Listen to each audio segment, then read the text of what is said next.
And welcome inside Delaware Live Sports. We are live here at Howard School of Technology for some Friday evening, early evening hoops, I should say. Nick Alessandrini alongside the coach, Bill Harmon. Glad to have him back on the table with us. And then to my left, Jason Winchell back in action as well as our producer today, Nick Halliday and Mike Lang. So a full crew here for a top 10 matchup coming into the week. We've got the number 4 ranked Howard Wildcats taking on the number 6 ranked Salesianum. And coach, let's just dive into this one here. We're about 3 minutes away from tip-off. Let's start with the visiting team, Salesianum.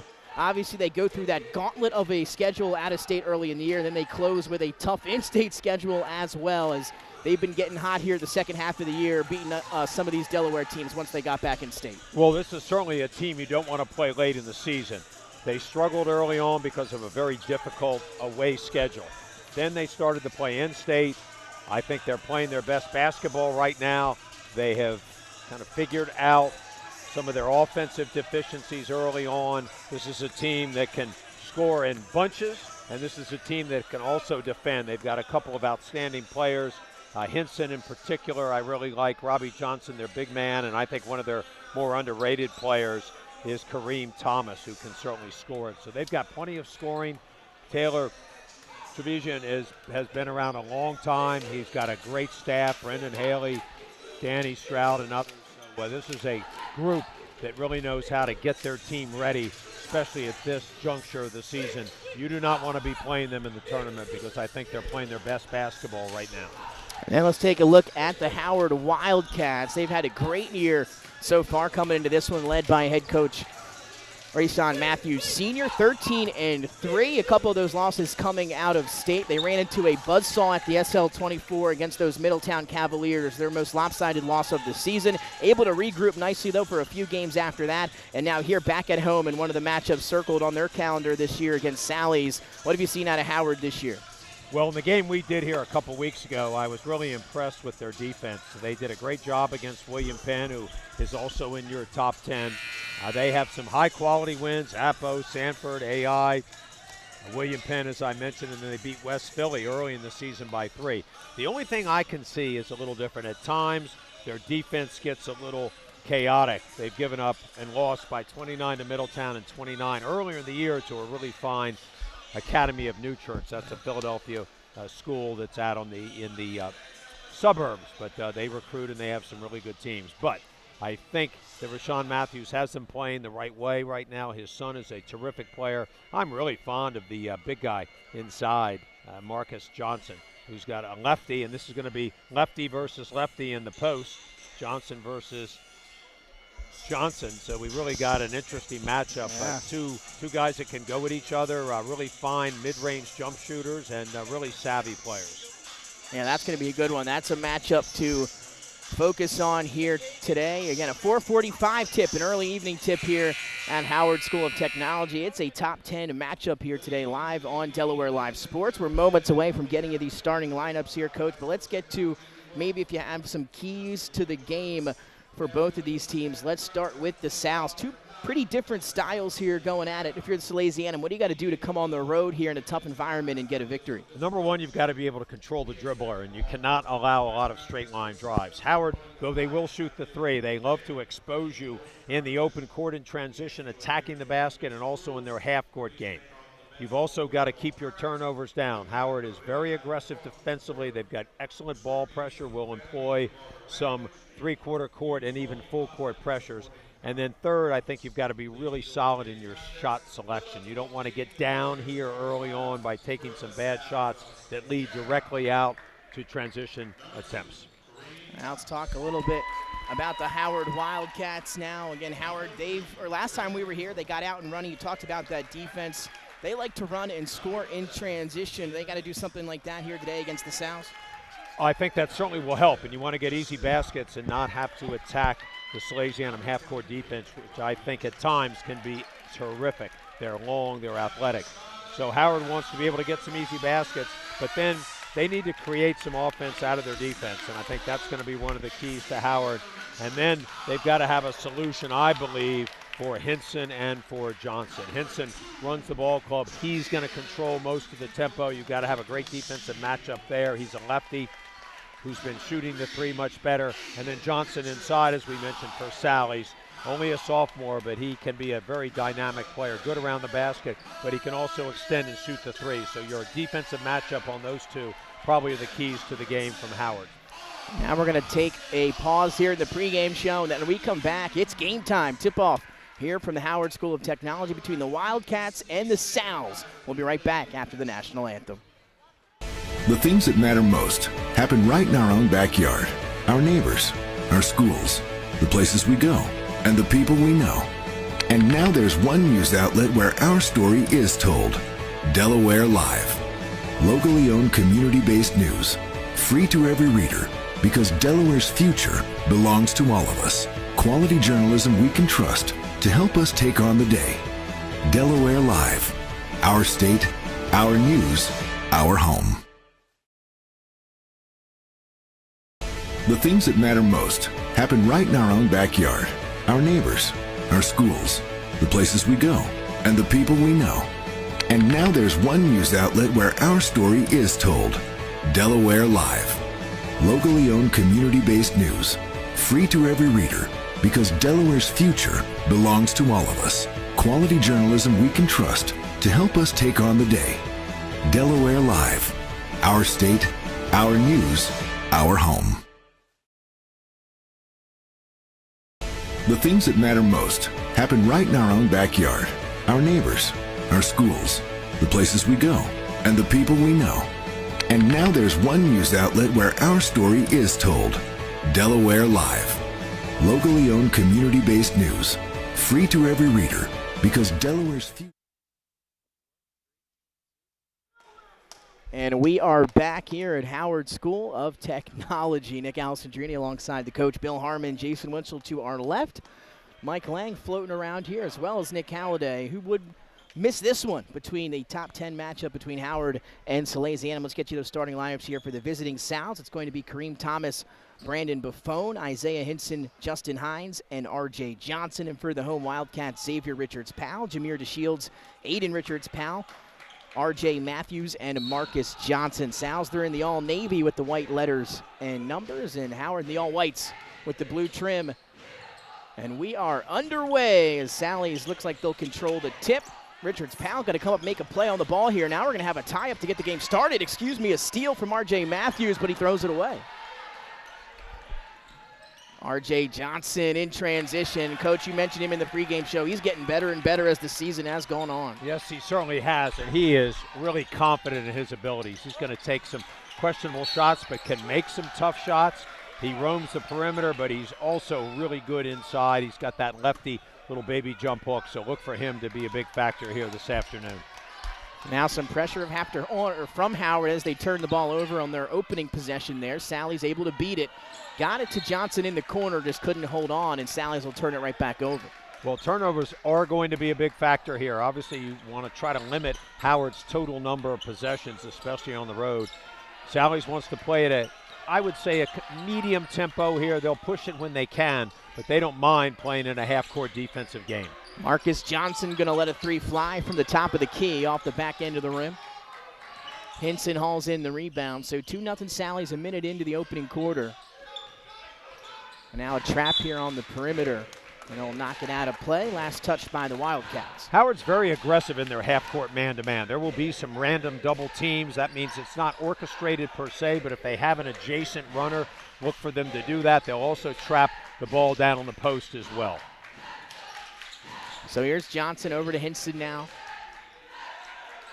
Johnson, room to fire. He'll let another three fly. That one just missed, hung on the rim for a second.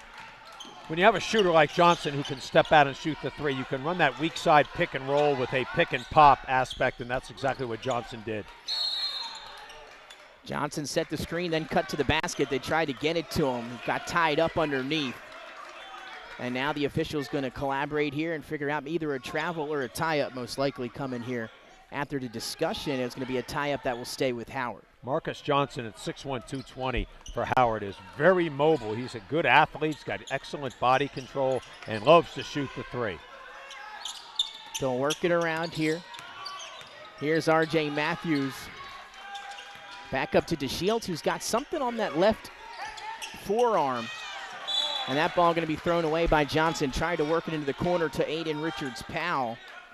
And Howard with a few turnovers here on the first couple possessions. Sallies will play behind in the post, and what they're trying to do is limit you to be able to drop step to the basket. That time Johnson tried to step to the basket, and then when he realized it was cut off by Buffon, he tried to skip it through to the far corner, and it was thrown out of bounds.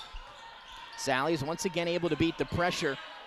Hinson pump fakes from straightaway three. Will let it fly. That one rimmed out. And R.J. Matthews going to get it and go for the Wildcats. And so far in the first couple minutes, this is the Sallies pace of play we're expecting to see. And then a whistle underneath Justin Hines with a bump on Xavier Richards-Powell. Well, Richards-Powell has a great first step. He's dynamic in the half court. You've got to be able to contain him. We talked about them being able to contain the dribbler. That means level him out, stay in front.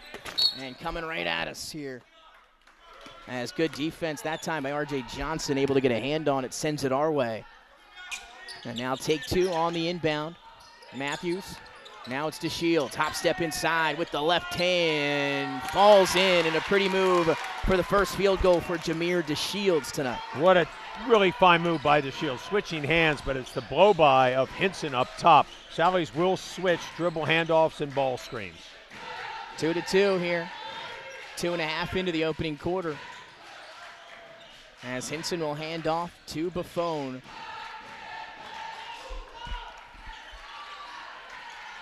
Now trying to go to work on the baseline is Hinson. Got there, tried to pass it to a cutting Justin Hines. He is able to corral it here.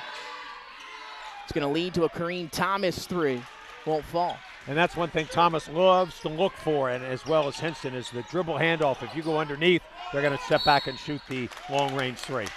R.J. Matthews puts it on the floor, gets to the basket, took a hard foul that time. And now he'll head to the free throw line for our first free throws of the evening. R.J. is really good in the half court. He is able to penetrate. He can shoot the spot-up three, and he's also developed a mid-range game. Coach's son has a really good mentality for the game. It's as if since he is a quarterback in football, having a quarterback on the court in basketball. Knocks down the first. You mentioned it.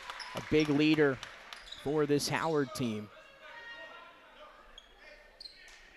And again, Justy Jr., we'll get a chance to check him out next year as well, both on the football field and the hardwood. Well, for any football defensive coordinator, he's a nightmare. He's very mobile, throws it extremely well. They've got a dynamic offense that his father also coordinates there. So a lot of father and son collaboration in a couple sports. Some more pressure here from Howard after the made free throws. No issue, though, for Salesianum. Get it rather easily into their side of the floor, and then a whistle as Johnson got to the baseline. That's going to stay here, and most likely, I believe, against Richards-Powell. We'll wait and see.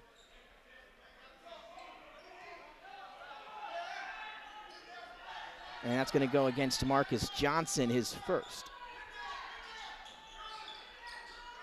So Sallies will inbound. Buffon has it in the corner. Tried to maybe set it up for him. Good defense, and that time Johnson on Johnson as Marcus Johnson reaches in on R.J. Johnson and gets whistled. One thing to contain R.J. Johnson, you've got to do a good job of sending him to his right hand. You've got to take away the baseline. He loves to attack through that. Sallies run some really nice out-of-bounds series underneath. They get it to Thomas. He's going to take Richards-Powell one-on-one. The help defense comes over, forces the contested miss underneath, and then the rebound pulled away by R.J. Matthews, and now here come the Wildcats. Quick, Scruggs going to launch an open three, and he cans it home. Tyler Scruggs, and that's the pace that Howard's going to want to play with. It allows them to get shots off before the Salesianum defense can set up. It also puts pressure on the Salesianum bench. They've got to be in and involved right away. Scruggs coming in and gives them a really nice offensive lift. A whistle out on the perimeter as Isaiah Hinson maybe got away with the double dribble. You heard the Howard bench leap up when they saw it, no call, and then R.J. Matthews gets whistled for the reach-in. So a foul against Howard. That'll be their third and first on R.J. It'll be interesting to see how the whistle is here tonight, guys. Is it going to be tight? So some of that Howard unorthodox defense won't be able to get away with some things, or is it going to be a loose whistle, which I think Howard would really like. Nice pass to the corner from Thomas to Buffon. His three is short. And now DeShields going to lead the break here for the Wildcats. 7-2 Howard. DeShields pull-up game. Short off the front end of the rim. Rebound hustled down by Richards-Powell. And now a second chance here for the Wildcats. Typically, Sally's is a really good defensive rebounding team. They've gone a little shorter here. They brought in their defensive specialist, Zach Swartout. Look for him to try to contain the leading scorer. In this case, he's on DeShields. You see him trying to stay with them, and now a timeout as Coach Matthews going to want to talk some things over with his Wildcats here with 3:29 to go. First quarter, a 7-2 lead for Howard. And, Coach, what have you seen so far here in the first 4.5 minutes? Well, I've certainly liked the energy of Howard. They're trying to key this game with their defense. They're being very aggressive. They're going to push it whenever they can, and I think they're going to attack in the half court with the dribble penetration. Sally's, on the other hand, has taken a couple of questionable shots that's played into the hands of Howard, who then can get out and run. You can't forget that a bad, especially three-point shot that rebounds long, acts like a turnover and leads you right into transition. I agree with you 100%. We saw Howard and Sanford here not that long ago in that matchup, and Sanford and Sally's similar play styles, and Howard was able to get out and run on them, led to a 20-plus point victory. We'll see how they perform here in this one against Salesianum. So 3:25 and ticking as Howard inbounds here. DeShields cross court to Richards-Powell. It's going to be Scruggs who elevates. Jump shot long off the rim and into the hands of Buffon, who hands off to Swartout. 3:05 and ticking. Swartout, a little hesitation. Nice feed to Kareem Thomas, who is cutting on the baseline, and he gets hammered on his way up. So a free throw's coming for number 2 in blue. The key was Swartout getting into the lane. He was not leveled out. He drops the ball off on a help up from the weak side by the Howard defender. Now, one thing with Howard is, even though they don't have great height, they're going to attack the ball with multiple shot blockers. At times, you're going to have to use the rim as a protector as well as the fake. First one up and through for Kareem Thomas. Thomas, the junior, really sliding into that leadership role this year with Salesianum. Was the top play of the week on the Delaware Live Sports Top 10 Plays with that windmill dunk he had against St. Mark's. And he's able to knock down 2 free throws there. Thomas is long, athletic, a very intense player. I really like his game. He's got a tremendous amount of upside. So Swartout going to try to stay with Jameer DeShields, who kicks it to Matthews. A little hesitation in the corner, gets right to the cup, but couldn't get it to go off the glass. Sally's doesn't have numbers. They'll push it anyway. It's going to lead to an R.J. Johnson corner 3. That one just got away from him. Airballed into the hands of a Wildcat, but tipped out of play. But we'll go to Howard here. Salesianum loves to shoot the 3, especially early on. They'll skip it through. They'll drive baseline and push it through. They'll Princetonian it where they drive it in the middle of the lane and skip it through. So they're always looking for weak side action. Here's Matthews, one-on-one with Buffon. Going to try to take him on the baseline. Swartout, though, comes over, got a foot on it to prevent the pass from coming over to DeShields in the far corner. Nice job by Swartout getting to the level of the ball and affecting it, not allowing that pass to go through along the baseline to a shooter wide open on the weak side. 7-4 lead here for the home Wildcats over Salesiano. 2:12 and ticking in the first here. DeShields on Thomas, drives, kicks. Richards-Powell will shoot a 3. No good, but how about Aiden goes up and creates the second chance. RJ underneath to Richards-Powell. Would have been a pretty possession there off of the offensive rebound, but a whistle before the pass. One of the most improved aspects of the Howard game plan is I think they're really sharing the ball well. They'll drive and kick it. They'll make the extra pass, and this is something I know Coach Matthews has got to be very pleased with his team. High assist rate, but really looking to make the extra pass to share the ball. Brandon Buffon will head to the bench for Salesianum. In comes Aiden Montgomery as R.J. Matthews' 3 was halfway down, rims out. Richards-Powell thought he saved it off of the leg of Anthony Smith, but to no avail. Is going to head to the Sal's. I really like R.J. Matthews' shot. He gets great rotation. That was about 3/4 of the way down. They run a nice little out-of-bounds under situation that gets Matthews the ball in the corner. He's very good at using the shot fake and then replacing to another area to shoot it. So 7-4, almost a minute and a half to go here in quarter number 1 is Sword out, trapped now on the perimeter, going to have to find somewhere to go. The reach around passes into the hands of DeShields, and now the Wildcats are off to the races. Scruggs ahead of the pack, couldn't finish, slipped right under the basket there, and then took a hard fall as Scruggs made a heck of a play on it to corral that and even get that shot up as the momentum was carrying him under the basket, and it seemed he just slipped as if something was wet underneath there and took a hard fall after. The officials will stop this one as the teams will head to the bench and the trainers will come take a look. Well, sometimes you get going so fast, there's just no way for you to come to balance. He got his feet a little spread out on the catch. I thought, like you, he did a magnificent job just to find a way to get it up to the basket. And then Howard attacks the offensive glass with multiple players. So you've got to be very physical with your blockouts, and you've got to be incredibly aggressive to match their physicality inside. Scruggs,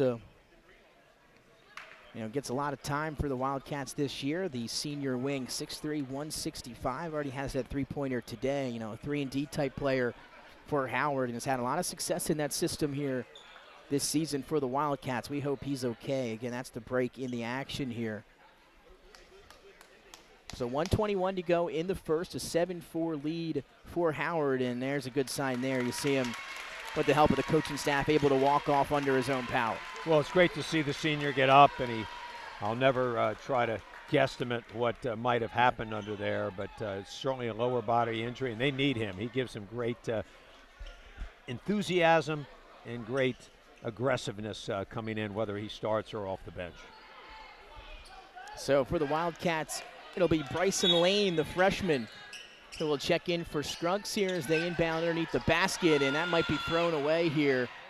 And Anthony Smith going to try to track it down. Makes the smart play, though, of not touching it and making it an issue down there, and the Sal's will take over on the turnover. Been very impressed with the progress of Anthony Smith. He has played more and more in the last half of the season. He gives him another guard off the bench that can play good defense, but also contribute offensively via the extra pass and the mid-range shot.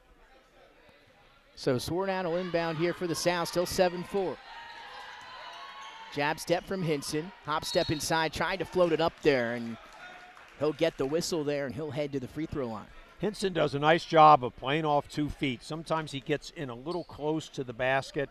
I think I know one thing that Coach Taylor Trevison and Brendan Haley have done, trying to get him to play a little bit more into the mid-range, not getting quite so deep. But when he gets in, he is very physical and can finish, and he's very good at getting to the free throw line. First one's up and through for Isaiah Hinson, so one more on the way. Some subs here. Montgomery, a quick run for Salesianum. He'll head back to the bench. Hines back into the game for the Sals, and 2 of 2 goes Hinson. Well, Hinson's got a wonderful stroke, very confident and collected at the free throw line.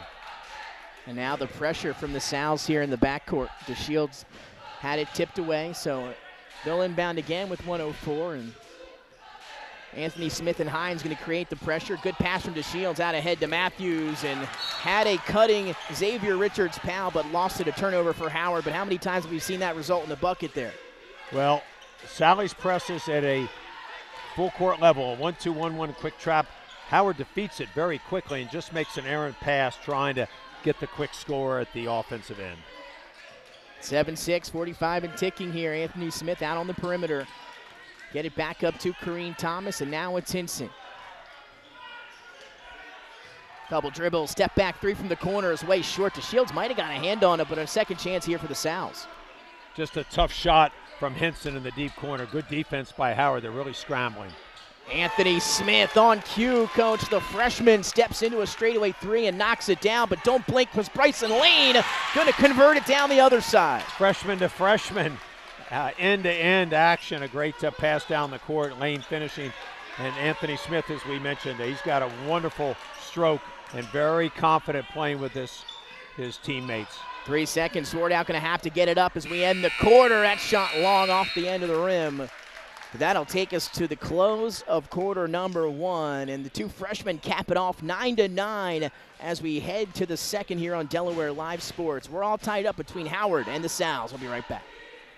High Five Hospitality, founded in 2004 when 3 guys teamed up to introduce the Buffalo Wild Wings franchise to Delaware. To date, they operate 8 Buffalo Wild Wings in Delaware and Maryland. Also the Stone Balloon, and limestone barbecue. And let's not forget Expectation and 5 Jersey Mikes throughout Delaware. High Five Hospitality's mission is to operate 5 brands that serve high-quality products with exceptional hospitality. High Five Hospitality, founded in 2004 when 3 guys teamed up to introduce the Buffalo Wild Wings franchise to Delaware. And we are back here at Howard School of Technology. Some Friday evening hoops here on Delaware Live Sports, and it's a top 10 matchup. It's Howard and Salesianum, as Howard at the number 4 spot, going to probably move up to number 3 after the Polytech loss on Tuesday. Salesianum sitting at 6. They'll probably get to 5 after the Sanford loss last night. So a lot of shifting here, a lot of parity in hoops in Delaware this season, Coach. Well, people look at that 12-7 record and say, wait a minute, how can a team have 7 losses and be in the top 10 or maybe even in the top 5 or 6? And I would tell you, part of it's difficulty of schedule. Newman Goretti, Bullis Prep, Roman Catholic, Plymouth, White Marsh. If you know these teams from out of state, they're really good. And some great wins in state, Middletown, Apo, Tower Hill, Caravel, St. E's. And they continue, and Sanford, they continue to improve. Yeah, that's a heck of an in-state schedule. You know, we had a chance to talk with them on the show a few weeks ago, and they love playing that tough out-of-state schedule early on in the season. Really gets them prepared for the state tournament. Here's Richards' pal. Little Euro step, couldn't finish on the reverse. Anthony Smith-Hall's in the board, and he'll race down the other end. Well, this pace of play, Nick, probably favors Salesianum. They can play an up-tempo game, but they like to keep this game in the 40s or low 50s if possible. And coming into the quarter, we saw Sally's throw it away on the first inbound to start the second quarter. They turned it over, and then Howard turned it over. So we're back here with 7:38 in the second, and ball back to Sal's in a 9-9 ball game. Sold-out crowd here at Howard. You can hear them, I'm sure, as they're just waiting for the next Wildcat bucket or big play.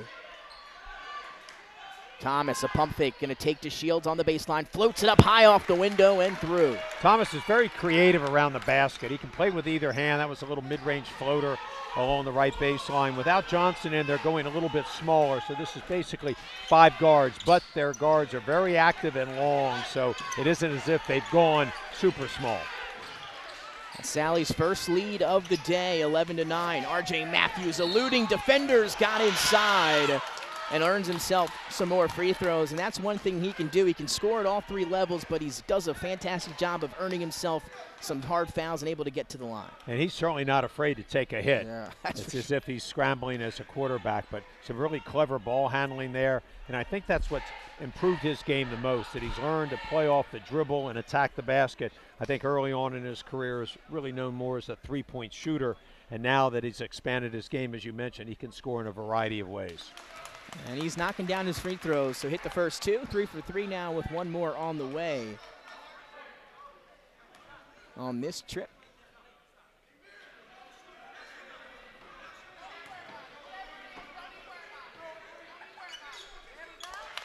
And that'll tie it up at 11. R.J. Matthews has got 4 all the way of the free throw line. Anthony Smith has 3. For Sally's, Kareem Thomas with 4, so everybody chipping in early. And now a trap here on the freshman, able to get rid of it to Thomas, who leaves it now for Hines. It's going to be Buffone, Hines, Thomas, Smith, and Sword out for the Sal's. Thomas on the baseline, room to let that one fly and knocks it down. A nice mid-range baseline jumper for Thomas. He's got 6. Thomas has great balance on his shot and a really good court awareness. Mullane going to fire up the quick 3 as they're coming right at us, Coach. Tried to save it, almost did so. I'm trying to protect the Shields from running through the table. That was a good job, I was going to say. Good job, Coach, there to save everyone. Well, a lot of great aggressiveness by both teams, playing very hard, and that's one thing. If you're going to play against Howard, you better be ready for pressure. DeShields tried the reach around.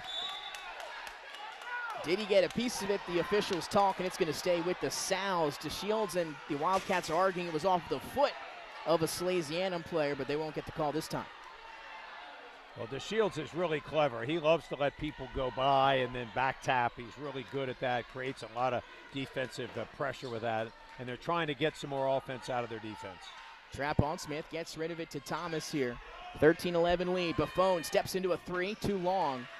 And that leads to a long offensive rebound. Smith resets himself in the corner. His three won't go, but how about another one? Justin Hines creating a third chance, but he's stripped away, and now the Wildcats are going to run. Robert Kelly has it picked and stolen, and now numbers for the Sal's. Hines, fantastic in transition.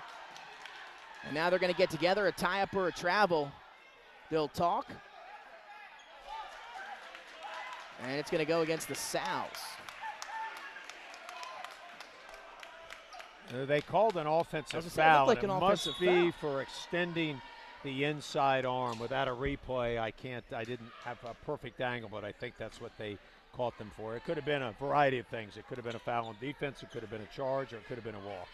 Sometimes players are so active, so athletic in today's game. Just slow down a little bit and then get your body under control, and you're going to have a little bit more long-term success. Richards Powell drives. It's going to be DeShields open, and he hits. DeShields is really good going to his left off the bounce. So as a defender, you do not want to allow him to get into the middle from the right side. 5:20 and ticking here in the second. Anthony Smith gets it to Sword out. Pump fake, he'll drive, and now it's going to lead to a Hinson three. And Henson just struggling to get going here early in the first half, but that could click at any moment for him. And now here's Matthews with some steam ahead. He'll pull it back out.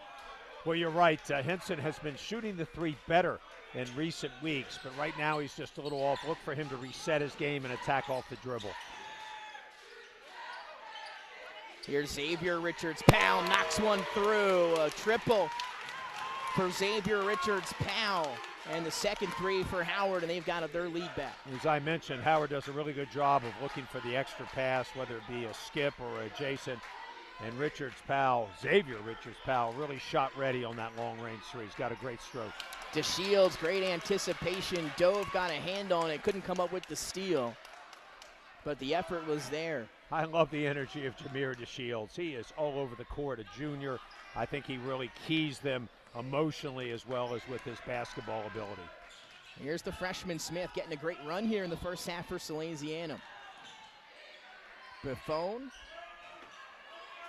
Cross court to Hinson. Hinson trying to create some space, bumping into DeShields. Kicks it to Thomas in the corner. Pump fake, steps into a deep two, no good. Follows his shot though, and has the offensive rebound, and now we'll have another tie-up. Thomas, the junior for Salesianum, does a nice job of utilizing the shot fake. He knew he was going to get closed out hard. Shot fakes, gets into the mid-range. Even though he missed it, he follows up his shot. A lot of times you don't want to do that, but I think he had great anticipation of where the ball was going to be missed to, capitalizes, and gives him at least another possession. 16-13, under 4 to go now here in the first half. Live from Howard School of Technology, Nick Alessandrini, the coach Bill Harmon, and Jason Winchell. There's R.J. Matthews, going to float it up somehow, and the circus shot falls right in. I'm not even sure what you call that shot, but I'll tell you what, he just found a way to wheel it into the basket, and that's one thing I love about the competitiveness of R.J. Matthews. Sword out, able to finish down the other end, but not before the whistle. So the bucket won't count. Sally's will have to inbound as the whistle was on the floor. Here's Buffon, drive, kicks, Smith, corner, three. Was halfway down, then rolled out, back in, and rolled out again. What a nice play by Brandon Buffon, the senior, the veteran, a really wily player. Drives in the lane, probably passes up a potential layup for himself to kick the ball to a good-looking shot in the corner. It just didn't go in. 18-13. Here's Xavier Richards Powell trying to take Isaiah Hinson. Back up top to Robert Kelly, and he's stripped as he tried to get downhill. Smith will just pull up in transition, no good, but the rebound going to be off the leg of the freshly inserted junior Corey Herring, and that is going to keep it with the Sal's. And unfortunately for Kelly, that's the second turnover where he's driven down the lane. One thing, even if Sally's doesn't get their entire body in, they're very good with their arms. They're long and they're anticipatory, reaching in, creating some turnover opportunities. So when you drive against Salesianum, you've got to be really careful and tough with the ball. So Swartout gets it into Buffon, under 3 to go in the first half. Anthony Smith will put it on the floor, trying to get it up with the left hand. The floater falls off the mark, and now Howard will take over. Salesianum is typically a really good offensive rebounding team, and they'll commit their guards to it. So if you are a good defensive rebounding team and you can block out and get some quick rebounds, you can attack Salesianum in transition because of their commitment to the offensive glass. But if you don't do a good job, they're going to hurt you there with their guards. Very good rebounders. Bryson Lane trying to get it to DeShields, picked and stolen by Hinson, who's going to put it up and through with the finger roll in transition. So Hinson using the defense to turn it and maybe get his offense started. That's all about ball pressure. The senior Aiden Montgomery had great pressure on the passer. Hinson was in a great denial with the correct arm, did a terrific job. That was excellent team defense, resulting in the steal by Hinson in the layup. Aiden Montgomery, a heck of a defender, a lot of big energy, big guy. And now he's out here on Bryson Lane. And let me tell you something, he is a fantastic punter. One of the best, that's for sure. It comes from a great family. The Montgomerys have been all through Salesianum. An underrated athlete as well. He plays some wide receivers for Sally's. He's got wonderful hands, runs extremely well.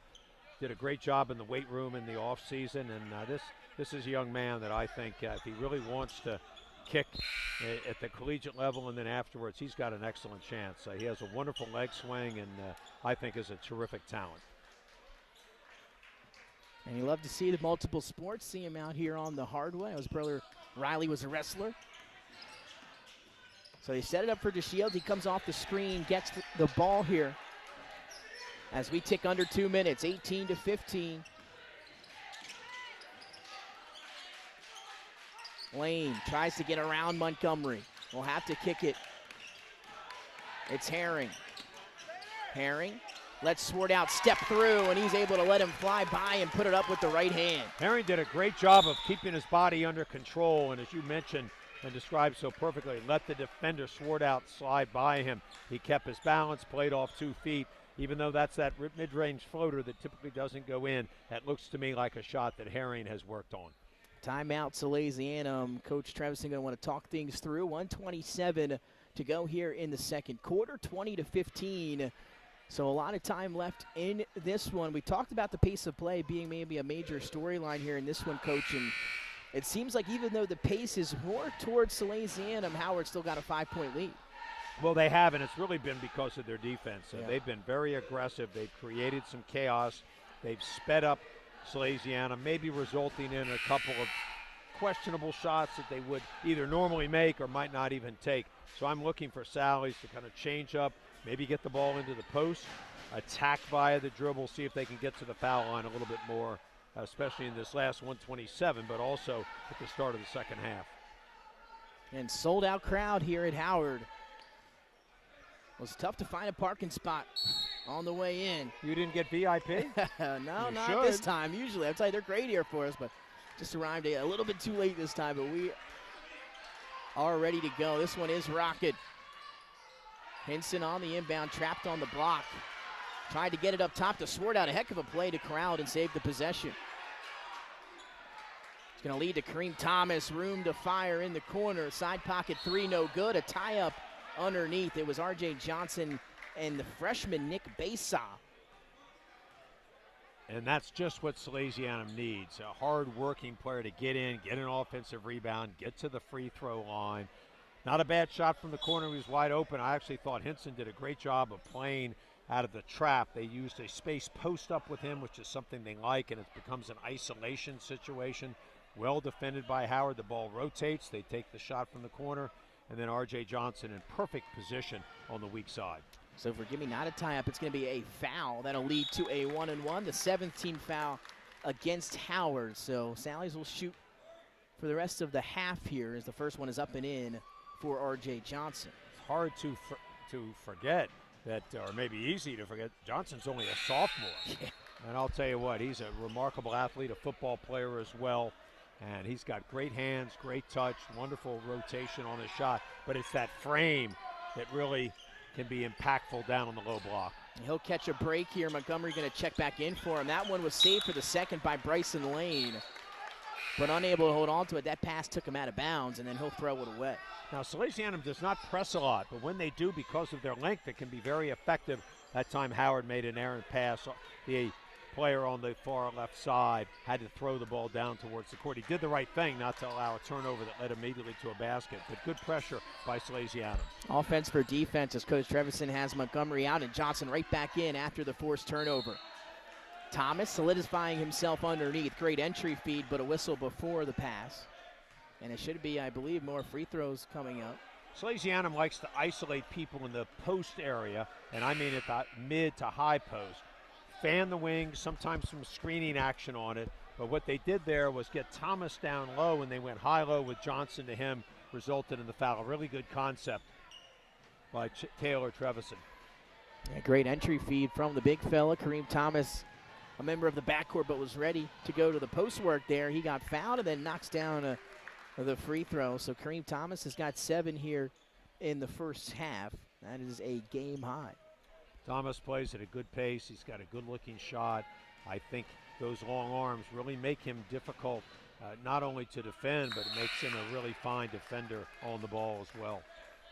At the whistle there, back in comes R.J. Matthews as Thomas hits the free throws. Here's this continued pressure, the 1-2-1-1 full court press by Salesianum. Xavier Richards-Powell slips away from the pack, and then are they going to get a travel? They do on Xavier Richards-Powell. So that'll stop the clock. Another turnover for Howard here with 29 seconds to go, and Howard holding a 20-19 lead. We'll see what Sally's can do here with 29 seconds. Well, Howard will continue to press themselves and look for Salesianum, I think, to hold the ball here for the last shot. Sword out sees an opening, tried to hand it off to a cutting Thomas on the baseline, picked and stolen, but how about stolen right back by the Sal's? And now this could be the hold for the final shot now with 13 and ticking. They're going to flatten out, go a 1-4 situation along the baseline and let Hinson operate. He feeds Thomas, who lost the ball. Now 3 seconds for Jameer DeShields. 1 second. He's going to get the pull up off. It hangs on the rim and falls short. But almost coming up with a bucket there as we come to a close of half number 1. It was a good half, 20-19 between two top 10 teams. Howard leading the Sal's by 1 here at home at the break. Coach, what stood out to you there in half number 1? A fun game, maybe a few too many turnovers. The teams are emotional, they're playing hard, but it's also pretty good defense. I look for Salesianum to try to drive the ball more and get the ball down into the post. Howard wants to continue to press, try to get some easy baskets in transition, and then attack via the dribble. They've done a good job of getting into good places against the Salesianum defense. We'll take a break. When we come back, third quarter action here live from Howard School of Technology. After 1 half of play, the Wildcats leading Salesianum 20-19. We'll be right back with third quarter action after the break. Welcome to Premier Physical Therapy and Sports Performance. We're a locally owned outpatient physical therapy practice with convenient locations in all 3 counties in Delaware. At Premier, we have experienced physical therapists with advanced credentials, but their hospitality, passion, and enthusiasm is what makes the difference for you. Find our convenient locations at premierptsp.com. You may have tried physical therapy, But have you tried Premier? Hi, I'm Scott Kammerer from Solo Concepts. Today we're at Lupo Italian Kitchen in downtown Rehoboth Beach. Come check us out. Located inside the Hotel Rehoboth, Lupo serves coastal Italian cuisine with fresh pasta made in-house daily. Lupo features plenty of unique craft cocktails and an extensive award-winning all-Italian wine list. Popular dishes include lobster bucatini, veal meatballs, grilled swordfish, and eggplant parmesan. Lupo Italian Kitchen on Rehoboth Avenue, serving happy hour daily and dinner 7 days a week. See you soon.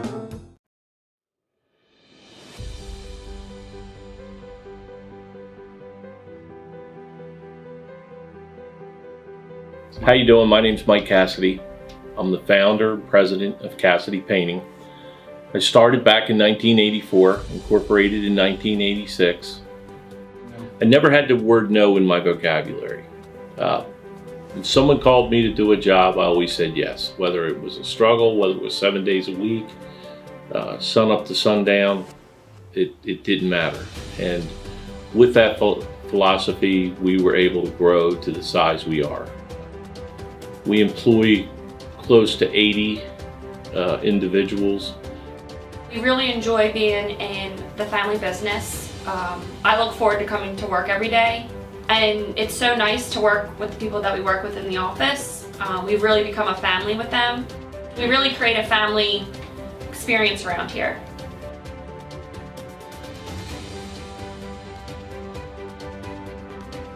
And Cassidy Painting is a very diversified company.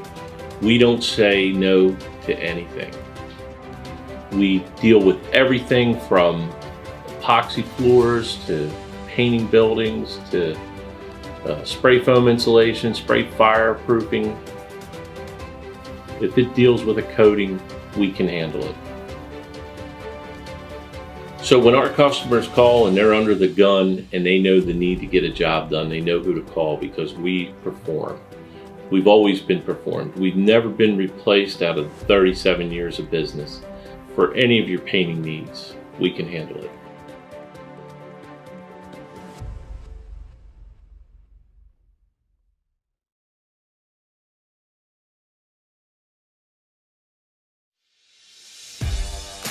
High school athletics is not what it used to be. The sporting goods industry has been disrupted, adding to coach and athletic director daily challenges. BSN Sports stands ready to change the fundamentals of our industry, giving our customers the advantages they need right now.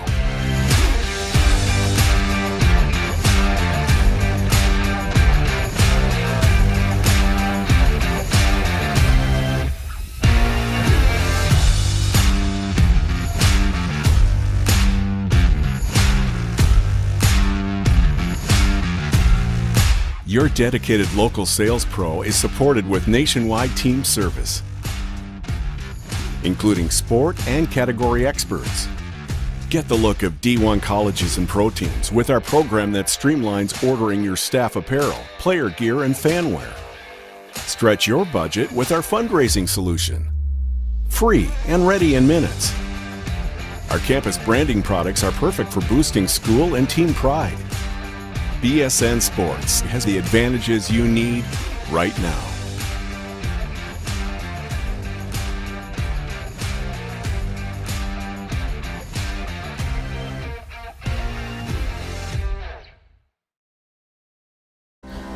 First State Orthopedic statewide has 29 physicians at 16 locations.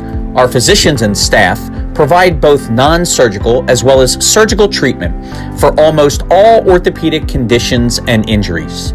We are specially trained in the current state-of-the-art techniques. We serve as team physician and orthopedic consultant for over 20 high schools, Wilmington University, and many local recreational and competitive leagues. Our doctors are readily available to the local emergency departments as well as medical aid units and urgent care centers for consultation and treatment. Call for an appointment today or visit us at firststateortho.com. Hi, I'm Scott Kammerer from Sodell Concepts. Today we're at Thompson Island Brewing Company in Rehoboth Beach, Delaware. Come check us out. Located in the Rehoboth Gateway next to Blue Coast Rehoboth, Thompson Island will follow the Sodell tradition of serving beautiful, simple food that will pair perfectly with our fresh homemade beer. Thompson Island is a perfect place to have dinner with your family, enjoy happy hour with friends at the bar, or spend a day in the beer garden playing bocce ball and ping pong. Thompson Island Brewing Company in Rehoboth Beach, Delaware, open 7 days a week. See you soon. Your home, your community. It's not just where you live, it's where you belong. At Dover Federal Credit Union, we understand what it means to be local. We started here, and we're not going anywhere. We're as local as it gets, and we like it that way. We're not just a financial institution. We are the local credit union that you can trust. Local people, local decisions. Dover Federal Credit Union.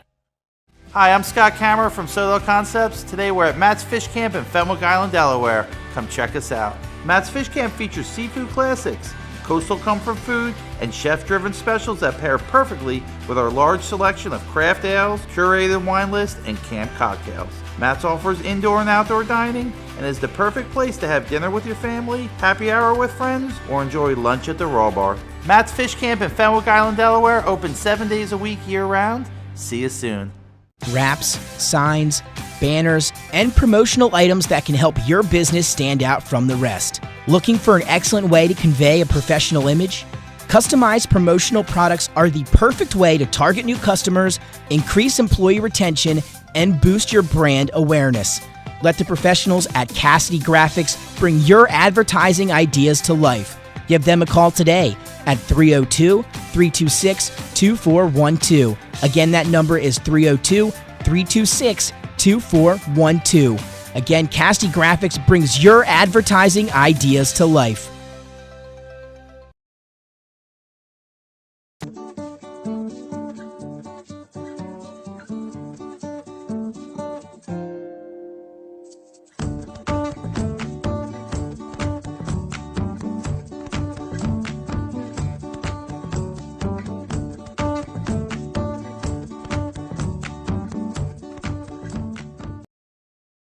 I would always pass by Ferris on Kirkwood Highway, so I knew that they existed. We stopped in the showroom.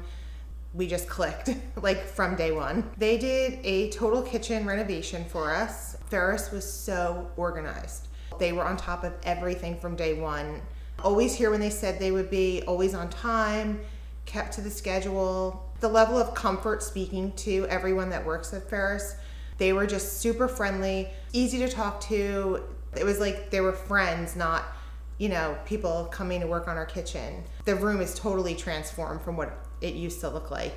To have all this seating now and the big table, the bench seats, it's great. I love coming home and just walking through the laundry room into the kitchen every day. It was just a great experience. We love Ferris. High Five Hospitality, founded in 2004 when three guys teamed up to introduce the Buffalo Wild Wings franchise to Delaware. To date, they operate 8 Buffalo Wild Wings in Delaware and Maryland. Also the Stone Balloon and Limestone Barbecue. And let's not forget Expectation and 5 Jersey Mikes throughout Delaware. High Five Hospitality's mission is to operate 5 brands that serve high-quality products with exceptional hospitality. The things that matter most happen right in our own backyard. Our neighbors, our schools, the places we go, and the people we know. And now there's one news outlet where our story is told. Delaware Live. Locally owned, community-based news. Free to every reader, because Delaware's future belongs to all of us. Quality journalism we can trust to help us take on the day. Delaware Live. Our state, our news, our home. Get the assurance that your HVAC system is what you need with Ambience. Ambience provides you with over 25 years of experience in the heating, cooling, and plumbing industry. The team at Ambience Heating and Air Conditioning provides high-quality residential HVAC. And we are back live, ready for second half action here at Howard High School. Nick Alessandrini alongside the coach Bill Harmon, Jason Winchell, Mike Lang, Nick Halliday making his way back to the camera right now. And we are ready to go as we're inbound in second half underway, 20-19. Howard going to begin things with a 1-point lead. Well, Howard continues to play their man-to-man defense. Look for some more pressure from them early on. A great post-up with Hinson, who is very capable of doing that, and a nice high-low pass. A good start for Salesianum out of the halftime. And Coach Trevison knew what he was going to go to there to get things started. It works to perfection, and then we have a whistle. Ball tipped out of bounds, going to stay here with Howard. R.J. Matthews will inbound. Sally's does a nice job of spacing the court. That was a 4-round one, but instead of Johnson, the big man in there, Hinson, the guard, he had a matchup he liked, and it was really nice execution. So Sally is able to take the lead in the first 30 seconds. Marcus Johnson to answer a 3. Buried by the big fella. That hurt some of Howard's offense in the first half, not having Marcus Johnson in after those 2 fouls that he picked up early in the first quarter. He's a really fine shooter, and he'll force Robbie Johnson away from the basket. That's a good point, Coach. Battling foul trouble in that first half for Howard was number 34, Marcus Johnson, but what a way to start the second half. Now it's the Sal's down by 2, working around. Buffon going to pass up the 3 in the corner, will turn and elevate anyway. Contested jumper won't go. Well, Buffon's a really good shooter. He's missed a couple of open looks, but look for him as the veteran to get on track. Open three for DeShields was off the mark. The offensive rebound was skied for by Xavier Richards-Powell. And I'm telling you, those Richards-Powell brothers, they crash the glass. They've got some hops on them, and they create a lot of second chances. They do so many good things for their team. They're hustle players, offensive glass, make plays defensively, can drive it, can shoot it. It's really a nice combination. But what I like is, against Salesianum, who has good rebounding guards, if you can commit your guards to the glass, it really forces those guards to stay inside. They tried to get positioning for Marcus Johnson on the inbound, but that pass took him away from his spot and gets out of play. So a turnover for Howard there, and now some pressure from the Wildcats. And they will continue to press. If nothing else, they want to try to speed up some of the decision-making by Salesianum. That's resulted in some early three-point shots that Howard's been able to take advantage of. Hinson, open corner three, knocks it down. So Isaiah Hinson going to hit his first two shots here of the second half. He's got a quick 5 in the third, and that's good for 9 in the game. Nice spacing there. Brandon Buffon with a terrific pass down to the baseline to Hinson, who was wide open in the left corner, but he shot ready, and that shot looked like it was very confident. Marcus Johnson trying to get the post work, couldn't finish.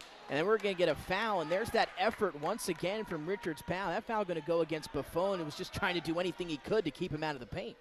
As a defender, you've got to get your body on an aggressive rebounder like Powell very early, and that means you've got to hold the seal and work him away from the basket. Great job there, just creating the foul by Richards-Powell. Marcus Johnson, left-handed floater, won't go. Second chance, not going to go either, and then a whistle and a foul.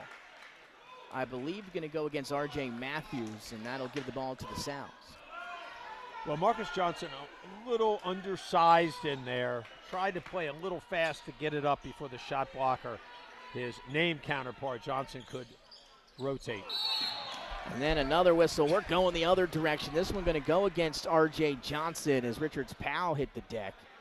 And just to go back to that previous Howard foul, coach, third personal foul on R.J. Matthews, so a big foul there for RJ, but he's going to stay in the game here for Howard. Is Dad going to trust him to play smart basketball? And I think I would too. He knows how to play the game. He's been well schooled by his father, and I think they need him on the court, if nothing else, just to solidify their offense. 24-23, now Sally's with the 1-point lead, 5:40 here in the third. RJ trapped, picked up his dribble. He'll get it over now to Marcus Johnson. And now they'll work it around. Matthews to DeShields. The Sal's are closing out hard. It's going to lead to Johnson inside, but how about R.J. Johnson got a hand on it, preventing the shot? Robbie Johnson did a great job, even though he wasn't exactly in the vicinity on the catch. Those long arms dissuaded Marcus Johnson in the shot. Good rotation of the ball, though, by Howard in that last possession. So here's Matthews playing with the 3 fouls. Calls for the screen. Johnson will slip to the basket. Step back 3 for Matthews, who tried to draw some contact as he goes down. To no avail that time, and it'll be an air ball out of bounds. Now, that's one thing that's been called more this year, though I haven't seen it called as much in the latter stages of the game, as the overacting, either by an offensive or defensive player trying to basically influence the officials. Hines has some room to work with in front of him, stops on a dime and puts it up with the right hand and floats it off the window. Hines is a very understated player. He just does a lot of little things to help his team. He can score if given the ball and the opportunity. So now a little run here for Salesianum. They now have a 3-point lead, their largest lead of the evening, and an offensive foul against Jameer DeShields, who is visually unhappy. And Sally's going to gain possession back on the Wildcat turnover. And now Coach Sally's, again, we talked about it, up by 3 here, 26-23. And Coach Trevison making some adjustments there in the locker room. And we've seen Isaiah Hinson catch a little bit of fire here in this third quarter. Well, they've handled the Howard pressure quite well. They ran a nice set to start out. And here we had a questionable call, we think, that got reversed. Leads to a 3 in the corner. Matthews can't convert. Yeah, that foul went against Isaiah Hinson. So an interesting foul there against Salesianum. And now Johnson cutting on the baseline. DeShields comes and contests. But that is a foul. And again, I think DeShields, that's just trying to prevent the bucket, but certainly a foul on the way up. And that's the way you've got to do it. Make sure it's a clean foul. You don't want anything that takes a player's legs out. A really nice find there by Hinson to find Johnson roaming along the baseline free. when you press, if you don't rotate back, you're going to leave yourself at times open to some play along the baseline. And the free throw up and through for R.J. Johnson. That gives him 5. He'll have another one on the way here. And couldn't convert the second. Well, this pace is now, to me, playing into Salesianum's hands. They're going to grind it out. Their defense playing a little bit of zone here, switching from their switching man to man to a 2-3 zone that looks a little bit like a matchup. 8-3 run to start the third quarter for Salesianum. Howard trying to stop it. Richards Powell has room to fire. He was open for that triple, couldn't get it to go. And another rebound for Salesianum and a chance to extend this lead. Well, it's important here that Sally's takes their time. Unlike that, Hinson's going to shoot it right away. With the lead in the ball, they could have really grounded out here a little bit and make Howard defend. And that time you saw Marcus Johnson, if you weren't paying attention under the basket, he just gave a big box out. He made sure it looked like a box out. It was an emphasized box out. R.J. Johnson got his feet tangled up underneath of him, took a very hard fall here to our left, and that is going to be a foul against Johnson, who had 2 fouls. Now him and R.J. Matthews, 2 starters with 3. And that's going to be a big factor. They need Marcus Johnson in for his toughness and his girth inside. Hanging and finishing, Justin Hines, his second field goal of the game, both coming here in the third quarter. And Salesianum, a 10-3 run to start this quarter. Hines has great length and can play around the basket as well as on the perimeter, so he's a very versatile player, only a junior. And then the pressure creates a steal as Hines was wrapped up by Xavier Richards Powell. Getting a little chippy here in the third quarter, but some more free throws coming for Hines, and just another play on the ball that was just trying to prevent a layup, but kind of looked a little bit different with the both arms wrapping around. Howard's gotten a little sloppy with the ball, and if you're going to go for the foul, you've got to make sure it's not a overly aggressive play. It's going to be an intentional foul and a good call by the officials. Howard plays with a lot of emotion, and sometimes it just gets them a little out of control. They've got to settle down. Rashawn Matthews is probably going to take this time to talk to his team. Calm down. We can work ourselves back into this game, but we want to be physical, but we don't want to do anything that certainly elicits an intentional foul again. So that, again, as you heard Coach say, an intentional foul, and now a free throw for Kareem Thomas, who knocks it through, his first point of the second half. Again, we started the third 20-19, an 11-3 run for Salesianum that is ongoing here, and the jacket coming off of Coach Trevison. It's that time of the game. And another free throw on the way. Now a stoppage right before the free throw from Thomas. Might not get a practice shot up. And here we go, thanks to Mike Lang and Jason Winchell, who just informed us. I thought it was Hines Yep. that was the person that was fouled. So the wrong shooter took that first free throw. What do you do here, Coach? The free throw was up and through. Do you negate it and reshoot? That's a very good question. In high school, I'm not sure. To me, it's almost like a clerical error. It stands, and then you just get the right shooter in here for the correct shot. Let's bring in Jason Winchell here, Jay. Do you have any idea what would happen here? Yeah, I'm with Coach normally, but they did take the point off the board, so it'd be interesting to see what they do. It's hard to take points off the board, and that's unfortunately, if a mistake's made, the official should just, the rectification would Correct. be get the right shooter at the line and then play on. Right. So it's going to be Justin Hines at the free throw line. You heard Jason say they took the free throw away. And Hines, though, buries the first, so no change. And Coach Justin Hines now already with 5 points here in the third quarter. A chance to make it 6. Unable to do so, but 1 of 2 off from the line on the intentional foul from Xavier Richards Powell. And now Sally's will have possession. And they run some really nice plays out of their 1-4 set down on the baseline. Look for them to lob, and they have an isolation. They have an America's play, which they just ran, and pretty well defended by Howard. So a chance for a big possession, maybe a 4 or 5 point possession here for Salesianum. Henson gonna feed Johnson. Johnson on Johnson, gonna let it fly, and a catch and shoot for R.J. Johnson. A nice bucket there for Salesianum. Two good left-handed shooters matched up in the mid-range. A really nice stroke there by R.J. Johnson of Salesianum. Sally staying in their zone. And now 9-point lead, the largest of the evening for either team. Here's R.J. Matthews in the corner, and we'll work it around. You talked about the zone defense. Howard trying to find some holes in it. Haven't been able to here in the third quarter. Well, the way to do it is to occasionally attack like Matthews just did, but work through the post player of Marcus Johnson in that mid-post area. So Johnson with another offensive rebound for Howard, and he gets hacked on the way up. So 2 free throws coming for the senior Marcus Johnson. And the foul going to go against Brandon Buffone, his second. And the reason I mentioned attack through the post, Howard spaces the court pretty well. They've got good three-point shooters, so Sally's zone has to expand to be attentive to that. That leaves that post area. Then they've got to collapse and then a re-kick or maybe even an isolation play for Marcus Johnson in that key area.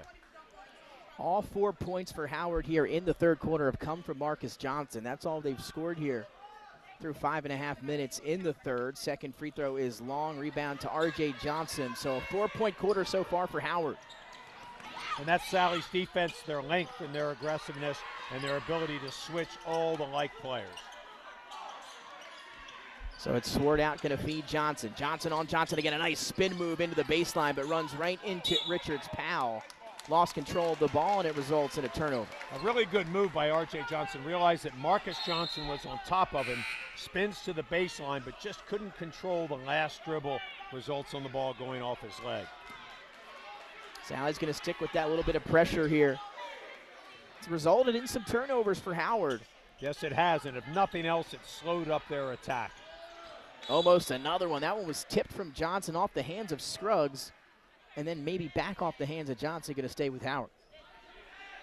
Well, good to see Scruggs back in. He took that very hard fall in the first half, and he's a tough guy, able to get himself back in the ball game. Happy to see that. It's DeShields, R.J. Matthews, Richards, Powell, both of them, and Scruggs is the 5 here for Howard.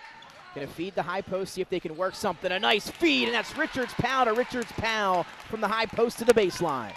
Really excellently drawn up play by LaShawn Matthews, the head coach of Howard. A baseline backdoor when the ball gets to the mid post. Here's Thomas now, a minute and a half to go in the third. Off to Hinson. He's had a hot third quarter, tried to go behind the back, somehow maintained possession. Thomas able to beat Scruggs in the corner, but couldn't finish. Well, he played off of 1 foot, and that resulted in the block by Scruggs. DeShields racing down the other way. He's fouled on his way up, and if there's a chance Howard's going to want to get it and go, we see at that time, and it's going to result in more free throws for Howard. And Howard wants to do that. They've got to attack this defense before it can set up. They've had good success doing that. They can push the pace. They obviously need multiple possessions to get back in this ball game. Sally's lead back down to 6, and now a chance to cut into it for DeShields, who stands at the line but misses the free throw. DeShields is a hustle player. He's always on the floor. He makes the extra pass. He's over here at the announcing right. table trying to save a ball. I mean, a really fun player to watch. He's got a high energy and a big-time motor. Second free throw is no good either. A rare 2-miss trip that time for Jameer DeShields. And Howard's typically a very good free throw shooting team. Lead stays at 6. A minute to go in the third. Smith kicks to Hinson. He's been hot, and he stays hot.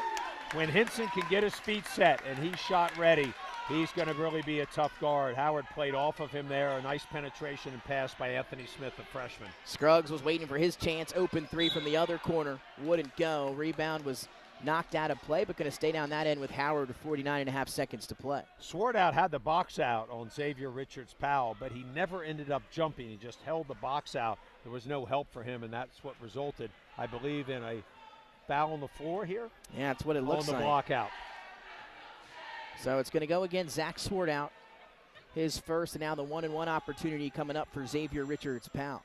And I think that's a good call by the officials. You can hold your seal and maintain your position, but you can't continue to back up into the player. You want to be aggressive. You want to get your hips on their knees, but at the other hand, you cannot back underneath, and that's what created the foul. Nice job by the officiating crew. Not an easy game to call. Howard has missed their last 4 free throws. Fadeaway jumper for Justin Hines, no good. And now with 27 seconds, Howard going to have possession here as we wind down the third. Matthews beats the initial defender, gets inside, just too strong off the glass. Rebound to the freshman Anthony Smith, and now Sally's with a chance to put some points on the board here. Smith has really shown some toughness with the ball into these pressure situations. 8 seconds for Salesianum here as we wind down the third. Sword out, going to try to take it himself. Couldn't get it to go. A whistle on the miss, though. And it's going to go against Salesianum. I think we'll walk the floor here with 2.6. And what a tough call against Salesianum. They had the ball in the lead. They come over the back. I think Sword out, when he looks at the film, he probably had Isaiah Hinson in this corner spotted up, but he chose to drive in, played off of 1 foot. That resulted in the miss. And then I believe Hines coming on the backside for the foul. His Number fourth. 4 on Justin Hines. So some guys to look out for. Hines has 4 fouls. Both R.J. Matthews and Marcus Johnson have 3 for Howard.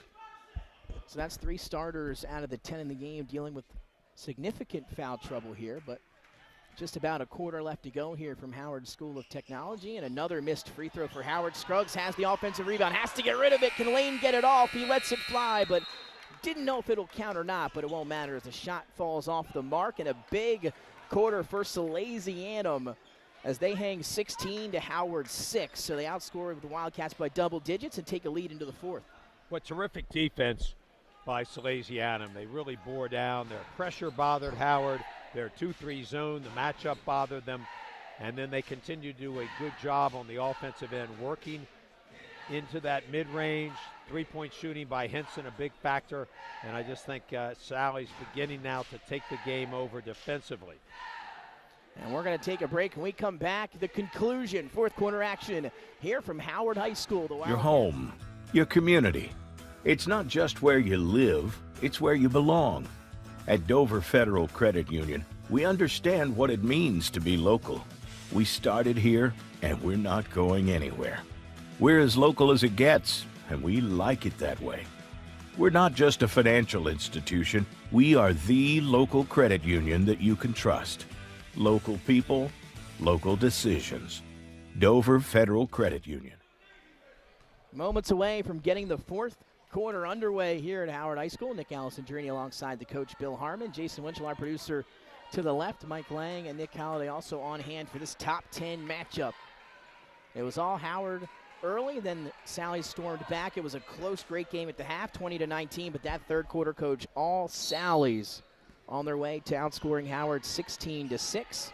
And they have a 9-point lead as we begin the fourth. Some terrific defense controlling the tempo, which I thought was going to be very important. They're back to man here. Aiden Montgomery, the veteran senior, is in to give them some more athleticism. Pick and roll, try to get it to Richards Powell, stolen by the Sal's.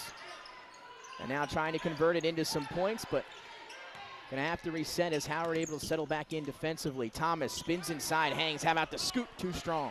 Oh, just a shot that he didn't play off of 2 feet with, and that's almost a careless mistake. Herring, nice dish underneath, no foul on the on the up by DeShields, who went up with it. Good defense from the Sal's, and now a whistle as DeShields took a shot. He's holding that lower back. And maybe just some frustration as he gets up off the floor and walk down the other end. But no whistle there as Sally's with some tough defense inside. I think the officials have decided to let them play through some of the contact. You've obviously got to call what affects the plays. A nice insertion here of the senior Aiden Montgomery to give them some defense and some athleticism. Smith showing off the handle. Now Swartout cuts and finishes, slashing between defenders. Zach Swartout has his first field goal. Well, Swartout is really quick. He's got a wonderful first step and does a nice job controlling his body. Another turnover for Howard. They are out of sorts. Hinson ahead of the pack will reset it. Finds a cutting Thomas. His floater is up and through. We'll have a timeout on the floor. And Sally's carrying that momentum from the third right into the fourth. And they now have their largest lead at 13. They lead Howard 39-26. I love the play of Isaiah Henson. He pushes the ball. He had an opportunity to take it himself, but he held off and then makes the terrific pass, results in the basket. Really good teamwork, making some excellent decisions. Henson has really, I think, been a huge factor here. His three-point shooting, but also his court presence and discipline been extraordinary. Isaiah Henson, a game-high 12 points for him. Kareem Thomas right behind him. He's got 10, so they're your two leading scorers for Salesianum. R.J. Johnson also in the mix. He's got 7. And then you look over at Howard. R.J., who's been battling foul trouble but been on the floor, hasn't been out of the game. He has just 4 free throws, 1 field goal from the floor, just a 2-pointer that he had off the glass earlier. The rest of his points, he's got 6 total coming from the free throw line. I think Coach Trevison's done a really nice job with his substitution patterns here this evening. He brought in Swartout, who's a great defender, and he showed us some offensive driving prowess. And then he brings in the senior Aiden Montgomery. And Montgomery gives you toughness, he gives you athleticism, length, and a big body presence in there as well, a really fine athlete. So I think he's done a nice job of managing some of the foul trouble and managing the minutes to keep his starters rested. So his bench has been a big factor. And also, let's not forget the freshman, Anthony Smith, has given them some terrific play as well. And Anthony Smith played a large majority of that first half, and now he's in here to start the fourth quarter. A lot of run for the freshman today. And he's had an impressive performance. Again, maybe not just on the score sheet, but doing everything else as well. So Howard going to come out of the timeout here. DeShields gets it back, give and go for 3, and he hits it. And a big 3 for DeShields and the Wildcats. Just when Howard needed a burst, they get it from DeShields. They flatten the ball against the zone, kick it back out to DeShields in a trailing fashion. Hits a big-time 3. Let's see if that ignites this Howard offense. Lead down to 10 now. Here's Hinson. He's had the hot hand. On Johnson now, mismatch underneath. Is R.J. Johnson going to take Jameer DeShields to work in the post? The key was the pass by Hinson to the low post player Johnson. He creates space with that body, backs in, and makes a big-time 2-point shot on the front side of the basket. A big answer after the 3 from DeShields. And now another drive and kick. Richards Powell thought about the 3. He'll pass up on it. Now it's Aiden. Drives. Floater off the glass. Falls in. Nice play by Xavier Richards Powell of driving the ball into the gap and getting some lack of rotation by Salesianum. So this is going to go down here, I think, to keeping people out of foul trouble, and this game's going to be won by less turnovers and more foul shooting. Quick trigger for Anthony Smith, and a big one for the freshman. Cans the triple from the left wing, and Sally's lead right back to 13, and Howard hits him with a few punches, but Sally's able to answer back. And that's so key, is how are you going to respond when the home team starts to make a run? DeShields, contested deep jump shot, no good. Johnson battling for the offensive rebound, but he was the one that touched it last. I don't think there's a moment too big for Anthony Smith. He reminds me of the Delaware player, Kevin Riley, who is only a freshman at the collegiate level. And both these players, they just kind of respond. They're not afraid of the moment. They've got a lot of game. And for a freshman in high school, in a big moment like this, to step up and make a 3 like that, extraordinary. Again, he was ready for the contested, too. Wasn't wide open. He was ready to let that one fly. He did, and nothing but net. But on a sadder note here, Jameer DeShields seemed to be still down on the floor. We saw him with that left wrap around the forearm, but this looks like a right lower leg injury as he's getting looked at by the trainers as he's still down out on the floor. So hopefully he's okay. Again, an intricate part of this Howard basketball program. Well, they can ill afford to lose DeShields. He's their high energy man. He's the shooter. He makes them go at both ends of the court. A really good leader. And let's not forget he's only a junior. He's hit the floor a couple of times pretty hard. This has been a physical game, but a cleanly played game. We did have that one intentional foul down on the baseline, but nothing happened on it, and the officials got control of the game very quickly. And DeShields doesn't look great. He'll limp off again. You don't want to speculate, but it looks as if, though, he won't be able to at least return in this ball game as he's being taken right to the training room. So 5:15 to go. A big loss for Howard as they trail by 13. They're going to have to make it back in it without one of their best scorers. Well, it'll be key here that Salesianum takes their time. They don't force any shots. They run clock with every possession.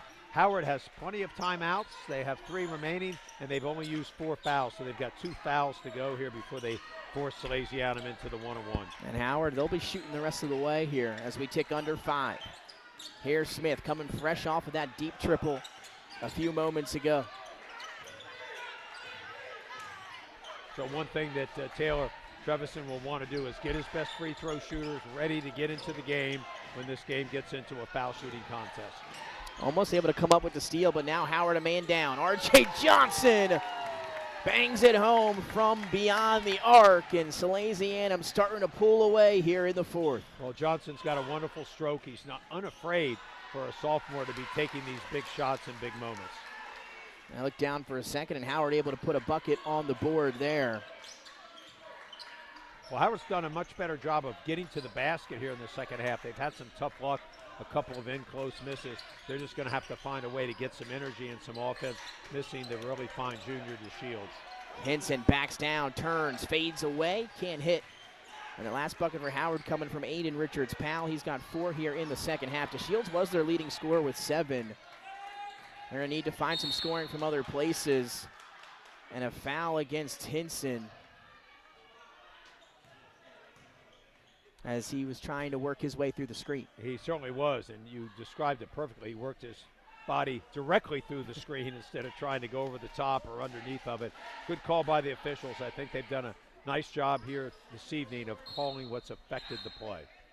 Now a sub here. Herring will check in for Howard. Bayside will head to the bench. So 3:49, Howard trailing by 14, but a chance to cut into that deficit with the clock stopped here at the line. But Howard has missed their last 5 free throws.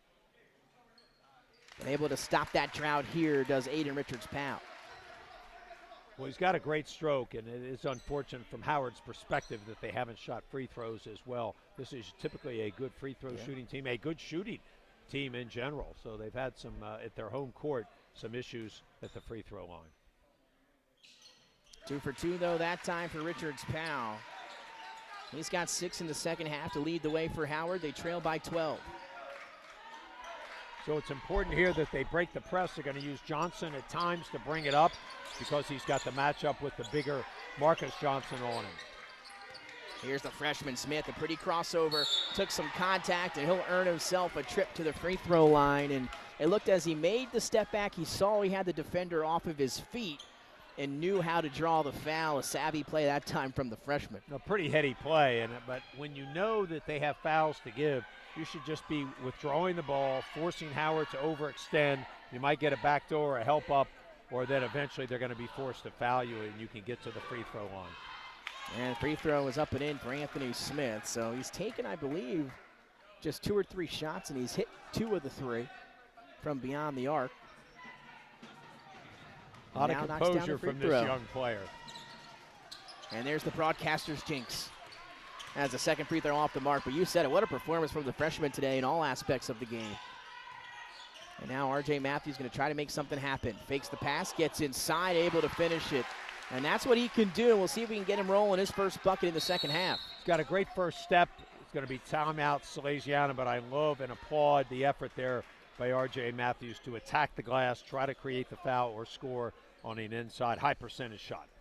Timeout on the floor. We'll stay right here. 48-37 with 3:19 to go. Sally's again was trailing 20-19 to begin the third. They outscored Howard 16-6 in that third quarter and haven't looked back since. They've maintained this double-digit lead for a majority here of the fourth. They lead now by 11. You look down at the stats here. R.J. Johnson having himself a heck of a game for Salesianum. He's got 11. Again, he's got 8 in the second half, and then actually 4 in the first half. So he's got 12. You look at Isaiah Henson, he had the hot hand here in the second half. He's done a good job, in my opinion, and something that may be inconsistent for him of letting the game come to him, and he really did that here at the start of the third quarter and able to knock down his shots, make the right passes, and he's kind of been the guy that really had them going to start that third quarter. He certainly has. They posted him up early on in that mid lane, duck in, scores, makes a 3, gets himself going. But I thought he's played at a really good pace. His decision-making's been excellent, and he shared the ball with his teammates for some easy baskets. So both teams out of the timeout. It's going to be R.J. Matthews, Marcus Johnson, Xavier Richards-Powell, Aiden Richards-Powell, and Corey Herring for Howard. For Sally's, it's Hinson, Hines, Buffone, Johnson, and Thomas. So Sally's inbounds the pressure here from Howard. Sally's able to break it rather easily, and now they'll try to set into the half-court offense, and that's going to be an offensive foul. Marcus Johnson knows how to take it, and he'll take that one there, and a risky one. He had 3, but doesn't have to worry about it. And that's the question of why you're going to penetrate when you have the lead in the ball. Anything can happen in there. It might be good, but it also might be bad. A nice heads-up play by Marcus Johnson to draw the charge on his name counterpart, Robbie Johnson of Sally's. Gonna roll it in to prevent the clock from starting. R.J. Matthews picks it up quickly, gets inside, kicks out to Johnson. He'll let the three fly from the corner. It's long, and then a quick whistle after the ball hit the rim. I think we're gonna stay down here. That might be against Hines. And that would be his 5th, and we'll see who they make the call on. Hinson. It's gonna be Hinson, so that's Hinson's 4th. So now Hinson and Hines both battling with 4 fouls. Johnson.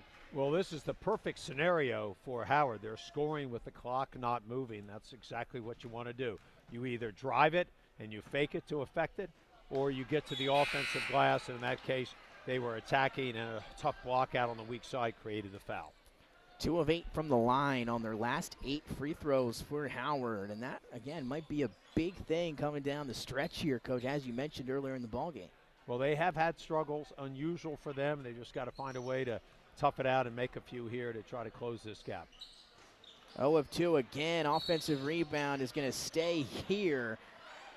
Took some lobbying from Aiden Richards-Powell, but he'll get the call there, and it's going to stay with Howard.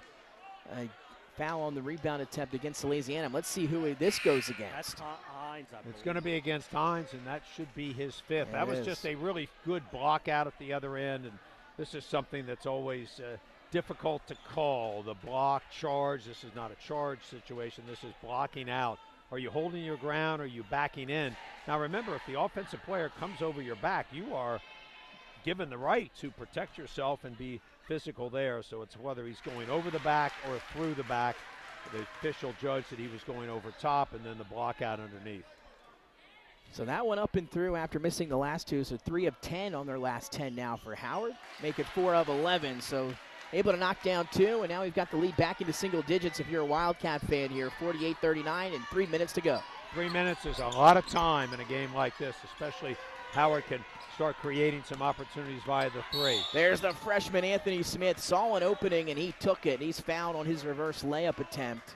And now he'll head to the free throw line where he comes off knocking down 1 of 2 on the last trip. It was a great drive, but Howard made the mistake of bailing him out. That was a shot where he was driving, I guess, to get fouled, out of control, threw it up at the last moment. That's going to get them 1 foul closer to the 1-and-1. But Howard, in that case, should have just stayed away because I don't think that shot would have had much of a chance of going in. See if Sally's, they've been great from the line tonight, and that continues. First one is up and in for the freshman Anthony Smith, and Sally's has hit their free throws. Howard has struggled on the other end. We'll see if that is the deciding factor. Right now, a 10-point lead with 2:50 to go for Salesianum. And a good substitution there. Aiden Montgomery in for Hinson, who has foul trouble as well. Second one doesn't go, but tipped off at 2 Wildcats, and there's Aiden Montgomery on the offensive rebound. And that ball is tipped up, back, and in. I believe it was Swartout the last to touch it. Wow, a couple of wild tips. That would have been a better one to withdraw. A nice offensive rebound by Aiden Montgomery. Richards-Powell's 3 from the corner is too long. Swartout with a nice rebound underneath, and he got tied up. And they're going to mark him out of bounds on the baseline. No tie-up, and it's going to go to Howard here. So when you're a rebounder and you know you're going to get fouled, just come down, get your balance, get the ball under your chin, and start pivoting. And that time they got R.J. Matthews. And that's something, again, as much of a good ball player he is, can score at all 3 levels. That time And Coach Trevison going offense for defense here. He gets his players in that are the better free throw shooters and the ball handlers to battle the press. And then if there's a clock stoppage at the other end, he'll substitute Montgomery, Swartout, and others for the defense. Sally's able to break the pressure. Still holding that 12-point lead as we approach the 2-minute mark. Here's Hinson, has not missed in the second half, does that time on the drive, once again trying to get to the basket. I'm not sure, again, why they have to do that. They just need to hold the ball out, let the clock run, and force Howard to foul them. Richards-Powell getting downhill. How about that one? Maybe just caught off guard by how much room he had in front of him, trying to fade away when the defender wasn't there. Well, we've seen some aggressive drives and what I would call the wide variety of jump stop where your feet don't hit simultaneously, and that's always going to be a walk. So a lot of these calls have not been called, but I think this officiating crew has done a nice job of getting it right. And that time, just a case of leaving your feet with no plan. Yeah, that happens sometimes.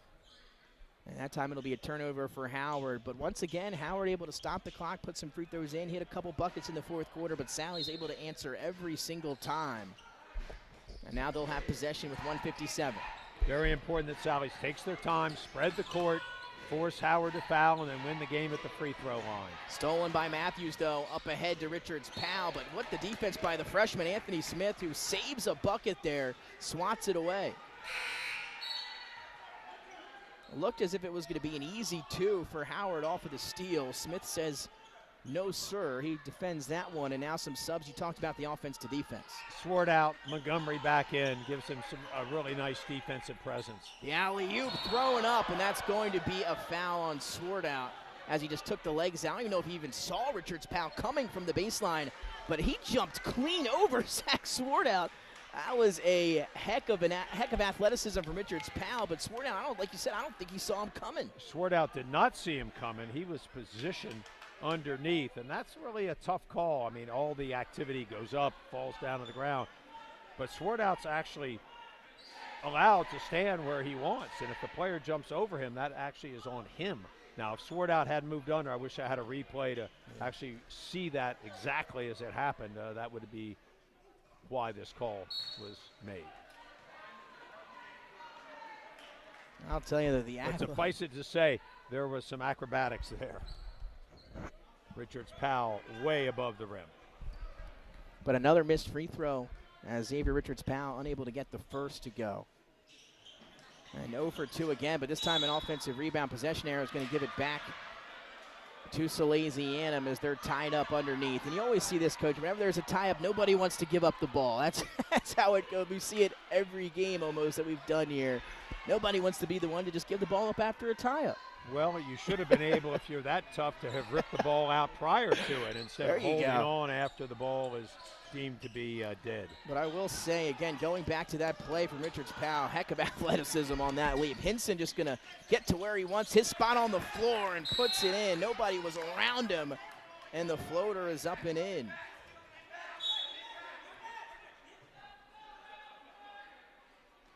Hinson's been very influential here and impactful in the second half, playing at a good pace, gets in deep.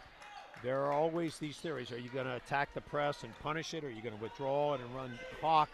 I think in that case, if you know you can get into a good spot and score, give your team even a bigger lift and lead, that's a smart play. And now the defense again. Sally's running away. It's Thomas in transition, but the active hands from Herring as his defensive ability able to prevent the bucket. And now some subs for Sally's. Coach Trevison again going to continue to work with these subs, and a 14-point lead for Sally's now, 53-39. We have a timeout on the floor.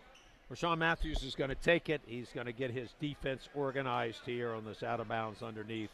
And as you mentioned, Taylor Trevison is going to go to his offensive group now since they have the ball. Best free throw shooters, best ball handlers, spread the court, run some clock until Howard's forced to foul. So 1:19, the clock is stopped at the moment on the timeout. Again, it's been all Sally's in the second half.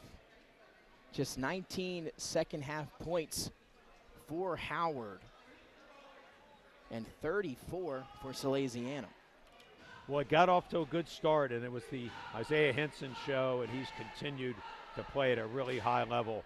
When he plays with good decision-making and at the right pace and solid shooting, he's as good as anybody in the state, and that's what makes Sally's one of the most dangerous teams going into the tournament. This is the last regular season game for Salesianum. Certainly a great way to end up if they hold on to this lead. They played very well in the second half of the year. Credit to Coach Trevison and his staff for getting this team to improve as the season's gone along, and I think they're going to get some well-earned rest here. They'll get a full week and a half of practice, and that can only help you at this stage of the game where you've been playing so many games, you don't get a chance to get back to fundamentals. Isaiah Henson, 4 of 5 in the second half. He's got 10 points and a couple assists. And now Buffon will inbound, gets it up top to the freshman Smith, who's also played well today. Now Howard's got to extend and foul here. They should go for a double. If they don't get the steal, get the foul immediately. And now Coach Trevison with another timeout. They'll want to talk it over with 1:10 after a short time on the floor. And again, it's going to be fun come playoff time, Coach. I'll tell you that. We're going to have some games here in the playoffs, and there could be some good matchups in the first round, second round, throughout the tournament. I know Jason's been hard at work in the bunker coming up with potential matchups here if it were to end today, but still a lot of basketball left. And as we bring in Jason, how was it down there in the bunker this week? I know you're crunching some numbers, and if the tournament were to have started earlier this week, who would have been that top seed? Middletown. But they got a little advantage on 2-seed Howard. But a lot of basketball still to be played, and I'll tell you what, the out-of-state points, they change periodically, too, throughout. Periodically. Yeah. So it's going to be fun, and I just think it's a wide-open tournament this year, and there's going to be some teams that are going to give top teams some fits in the early rounds. Well, one thing going for Howard, they're only going to play 18 games that are going to count in their record, and they're 13-3 at the moment. If they lose this one, 13-4, and then they have one more game next Wednesday away at Del Castle, which will be a very important game for Del Castle and Howard to get themselves. Del Castle working hard to get in the tournament. They certainly are tournament worthy, and then Howard to find out where they will end up in the overall rankings. So back action, they set it up for R.J. Johnson, who had a lot of room. So a good inbound play for Coach Trevison out of the timeout, and they will retreat it up top outside the perimeter and get the whistle. And now some free throws for Salesianum, and they just got to knock them down, right, Coach? They've been doing it so far. Well, they've shot free throws extremely well throughout the year, and certainly even in this game. R.J. Johnson just made a great decision there to dribble that ball out, ran off another 6 seconds, and that's exactly what you want to do. A very smart play for the sophomore. And Coach Trevison continues to go with his very alert offense, defense, offense substitutions. So Kareem Thomas at the line for the Sals. He's got 10. He's a double-digit scorer today and knocks down the first. Kareem Thomas and Hines, really two excellent players. Wings, they really complement Isaiah Henson. Both are long and rangy, can put it on the floor, can shoot the three, and really give Coach Trevison some excellent defenders. So now Coach Matthews is going to empty the bench here and get some of his bench guys in for the final minute and 4 seconds. So Salesianum coming on the road here, playing a good game. We talked about which pace was the game going to be played at, Howard's pace or Sally's pace, and that question was answered early, and even us talking at the half. It was 20-19, and we both said this is the way Sally's wants to play even though they're down by 1 point. Well, absolutely right, and I thought this game needed to be played in the 40s or low 50s by Salesianum. They've done that. They controlled the tempo. It really was their defense that was the difference at the end of this game. I thought they got some great play from all their players. The bench contributed extremely well. Even if they don't score, they come in and give them really great minutes and do the things they have to do to help Salesianum win. So I think Coach Trevison's got to be really happy the way this season has ended up, and I think they're going to be ready for the tournament. That three is knocked down in the corner. That's going to be an and one off of the hands of the freshman Bryson Lane. He's got 5 now. And a foul underneath against Salesianum on the shot. I believe that's the 3rd or 4th blockout foul, which typically as a coach you kind of like. That means your players are working hard on the glass, especially against a dynamic offensive rebound team that Howard is. So they've gotten that. Now, probably at this juncture of the game, you don't want to do that because you want the clock to run. And another missed free throw, but this time it was going to be 2. So everybody going for the rebound off of the front end of the 1-on-1, but it'll be 2 free throws this time. That's the 10th team foul on Salesianum, but another missed free throw for Howard. They were 3 of 11 a few trips ago, and now another miss. It just hasn't been their night or evening from the free throw line today. And for a good overall shooting team, it has been obviously their nemesis here tonight. That'll be something that Coach Matthews and his staff will work on throughout the next week until Wednesday when they play Del Castle and then on into the tournament. You've got to be able to make your free throws in a close game. Very important. And then a whistle and a foul with 23 seconds to go. And let's take a look now at the stat sheet. The big three for Salesianum: Kareem Thomas with 12, R.J. Johnson with 12, and Isaiah Henson a game-high 14 for the junior. 4 points in the first half, but 10 in the second half, and he was a big part of that third quarter push right off the bat that got Sally's that big lead. And the balance that you just alluded to is what makes Sally so difficult to defend. They've got multiple options. Brandon Buffon maybe didn't shoot it tonight as well as he normally does, but he's definitely a threat. They come off the bench with some really good players, and I think this team is really geared up to be an excellent playoff team. They play great defense. They're sharing the ball well. They're well coached. They're tough, and they've got versatility, and that's always a really good calling card to have when you go into tournament play, and they've got excellent guard play. 1 of 2 from the line for Buffon, but how about Nate Ray, fresh into the ball game for Salesianum? The defensive end for the Sal's out on the football field, be taking his talents to the University of Delaware. He'll be staying local next year, coming in now on the hardwood, and he's going to get a rebound, a chance to get on the score sheet here. Congratulations to Nate Ray. I've gotten to know him over the last year. He's a terrific young man. Really happy to see that he's going to stay in state and play for Coach Carty down at the University of Delaware. He is a terrific performer on the football field. Talk about an explosive player. Tight end, he can play linebacker, he can play outside linebacker. He is as tough as anybody in the game, and I think I have high hopes for him and his play down at the University of Delaware. Nice to see Coach Trevison rewarding some of these bench players that don't get to play as often as the others. Do a great job in practice, get them ready for big games, and they're rewarded here with some play at the end of this really fine ball game. 2 more free throws on another whistle here with 14 seconds to go. So Corey Herring back to the line for Howard, able to knock down a free throw. He also talked about Nate Ray. James Collins going to be heading to the University of Delaware as well next year. So both of those Salesians from the football program going to stay in state. You love to see that here. They're going to be Blue Hens next year as both free throws are good for Herring. Well, Collins is a terrific kicker, has great range. He's clutch, and he is a real practitioner of his trade. If you've ever gone by Arsenio in the afternoon this summer, you might see Collins out there kicking on his own.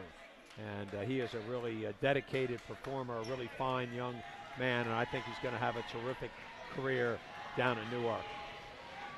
So here's Patrick McGuinn, the junior center, will head to the free throw line. A chance to put one through, and he does. So he's on the score sheet, the junior here, as Sally's extends their lead. Coach, we're getting our fouls in here late down the stretch in the fourth quarter. We got 20 team fouls in the second half, and both free throws up in for Patrick McGuinn. Patrick McGuinn, long arm. He's a football player as well.